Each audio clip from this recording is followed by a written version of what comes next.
આ છે મિત્ર કાળા તલનું તેલ. વર્ષો પહેલા જે આપણા વડવાઓને કંઈ પણ હાડકામાં ફ્રેક્ચર થતું કે તૂટભાગ થતી તો એ ટાઈમમાં આ જોઈન્ટના જે સાંધાના ઓપરેશન જે અત્યારે થાય છે, એના સરિયા નાખવામાં આવે છે, સ્ક્રૂ આવે છે, કોઈ સુવિધા નથી.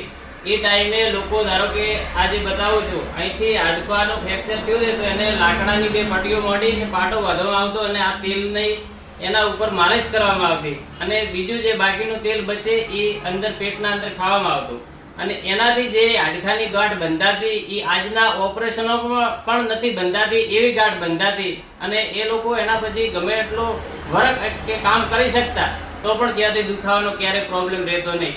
અત્યારે કદાચ રહેતો હશે કે પટ્ટી નાખેલી છે એના લીધે દુખાવો થાય, પણ એ ટાઈમમાં કોઈ ફરિયાદો આવી હતી નહીં. એટલે આ ઉચ્ચ ગુણવત્તાવાળો અને સારી ક્વોલિટીનું તલનું તેલ છે. એકવાર વાપરવાનો આગ્રહ રાખો. નાના છોકરાઓને માલિશ કરવામાં પણ કામ આવે છે, કોઈ સાધાના દુખાવો હોય તો એના માલિશ કરવામાં પણ કામ આવે છે અને ખાવા માટે પણ અતિ ઉત્તમ છે. આ પીલણ થયા પછી જે બોટલમાં ભર્યું છે એ તમે પણ જોઈ શકો છો. આ છે કાળા તલનું તેલ. કાળા તલનું તેલ 500 ગ્રામમાં, 1 લીટરમાં, 15 લીટરમાં અને 15 કિલોમાં અને 5 લીટરમાં બધા જ પેકિંગ અવેલેબલ છે.